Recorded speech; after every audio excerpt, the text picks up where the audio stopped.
আমি মনে করি দুর্নীতি প্রতিরোধের কিছু স্থায়ী ফর্মুলা আছে, আর স্থায়ী ফর্মুলা কে দেবে? স্থায়ী ফর্মুলা আপনি দিতে পারবেন না, আমিও দিতে পারবো না। আমাদের এই সমাজটা যিনি দিয়েছেন, এই দেশ, এই রাষ্ট্র, এই ইউনিভার্স যিনি দিয়েছেন, আমরা যার সৃষ্টি, তিনি কেবল এটার একটা ফাইনাল সলিউশন, সাজেশন দিতে পারেন। আইন শক্ত লাগবে এবং আইনের প্রয়োগ লাগবে।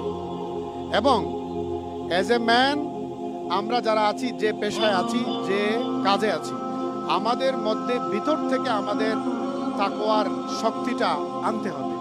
আল্লাহর ভয়, মানুষের প্রতি দায়বদ্ধতা, এগুলো আনতে হবে। যারা এই বড় বড় দুর্নীতি করছেন, আমার চাষাভূষা কেউ দুর্নীতি করে না। দুর্নীতি যারা করে অনেক বড় বড় লোক, বড় বড় শিক্ষিত, বড় বড় পদধারী। এবং এই জন্য ভাই যেটা বললেন, আমাদের শাহিনুর পাশা ভাই, যে ইসলামী আইন এবং ইসলামী আইনের প্রয়োগ, ইট ইজ ফাইনাল, এটা লাগবেই।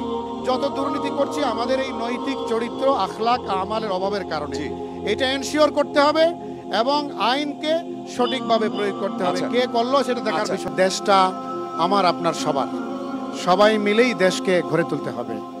দেশকে গড়ে তোলার পেছনে সবার অংশগ্রহণ লাগবে। সেকেন্ড হলো, দেশ 54 বছরে কিন্তু প্রমাণ করছে যে এই দেশ পরিচালনায় দেশের মানুষের অধিকার প্রতিষ্ঠার জন্য আগামীতে অবশ্যই নীতি এবং নেতৃত্বের পরিবর্তন লাগবে।